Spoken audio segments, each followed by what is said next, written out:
बाणासुर की पुत्री होती है और रुक्मी की नातिन भी होती है।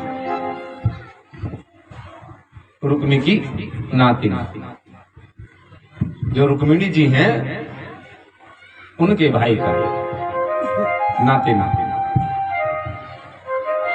और बलदाऊ जी के जब उन दोनों का विवाह होता है तो बलदाऊ जी को हाथ यहां रुक्मी का वध होता है।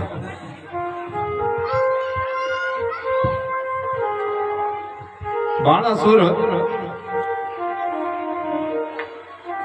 जैसे ही इनका प्रेम विवाह है अनिरुद्ध का और बाणासुर की पुत्री होती है, उसका नाम उषा होता है। और राजकुमारी के महल में किसी पुरुष का प्रवेश वर्जित था और वहां अनिरुद्ध गए हुए रहते हैं।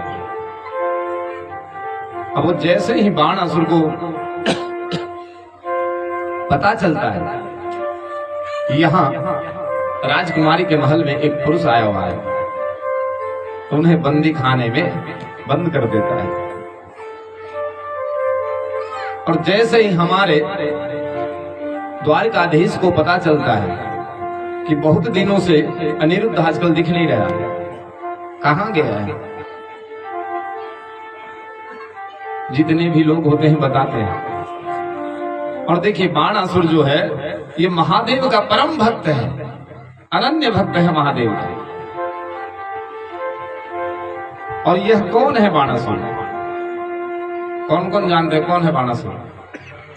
हाथ उठाएंगे, कोई जानते हैं उनके बारे में? जानते हैं, बताइए,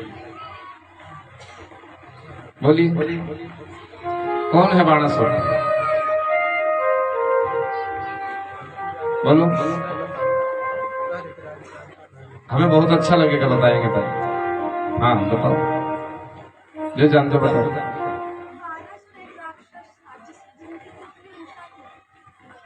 ठीक, वो तो हम बता रहे हैं, उसके आप पहले और क्या जानते हो वो तो हमने बताया क्या?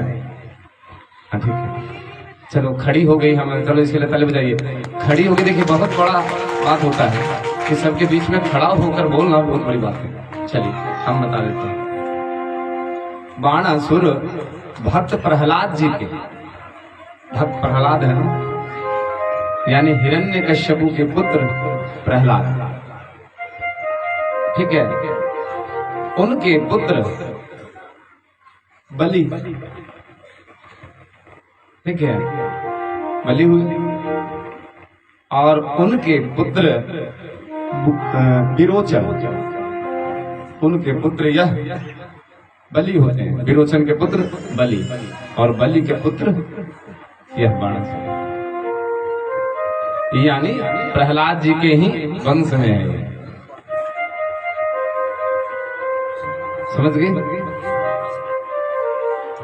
यह कह सकते हैं प्रहलाद जी के वंशज। तो यहाँ बाणासुर को एक वरदान है महादेव से कि जिस दिन तेरा यह ध्वज गिर जाए उस दिन तेरे ऊपर बहुत बड़ा संकट आने वाला है। और जैसे ही द्वारकाधीश ने आक्रमण किया है बाणासुर के यहाँ, वैसे उसकी ध्वजा गिर जाती है। तब महादेव को पुकारता है, नमः पार्वती पतये हर हर महादेव शंभो। महादेव वहां प्रकट हुए हैं और महादेव में और नारायण में, हरि और हर में, दोनों में ही भयंकर युद्ध में देखिए, जबकि एक दूसरे के बिना रह नहीं सकते हैं, लेकिन भक्त के लिए दोनों ही आज आमने सामने हैं। भक्त के लिए आमने सामने हैं, प्रतिद्वंदी हैं। और देखिए प्रतिद्वंदी जो होते हैं ना, उसमें ज्यादा आनंद आता है। अगर लोग आग बोलते हैं ना कि यहाँ पे मेरे सामने दुकान खोल लिया, मेरे दुकान जिस प्रकार का दुकान हो, बोले मेरा पड़ोसी भी उसी प्रकार का दुकान खोल लिया। अब उससे दुश्मनी हो जाती है, होती है ना। कोई परचूनी की दुकान खोले हुए पास में परचूनी की दुकान खोल ले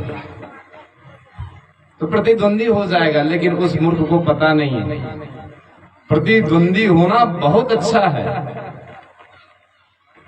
राघव जी के साथ जब बचपन में खेला करते थे भरत जी महाराज, तो राघव जी सामने प्रतिद्वंदी के स्वरूप में खड़े कर देते थे।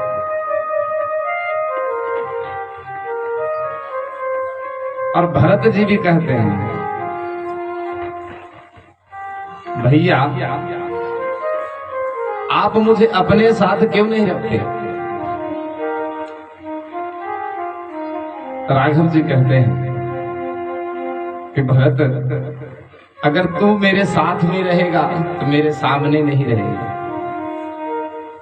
और सामने नहीं रहेगा तो मैं तुझे देख कैसे पाऊंगा?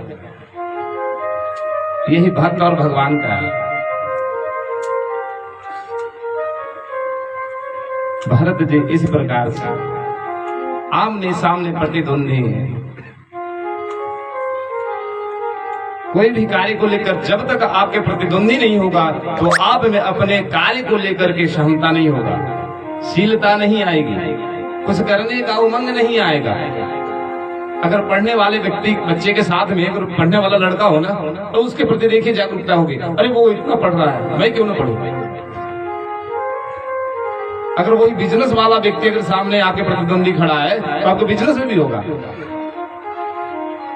हमारे भी सामने होगा कि अगर हमारे सामने कोई प्रतिद्वंदी अगर आ गया तो हम उसके जैसा क्यों न बने, हम और अच्छा करें, हमारी स्वाध्याय और बढ़िया चले।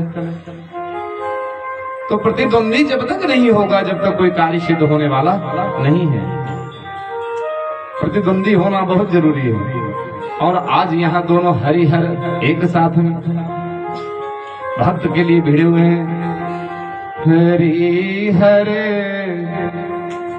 एक हैं दोनों, न ये कम है न वो कम है। हरिहर एक हैं,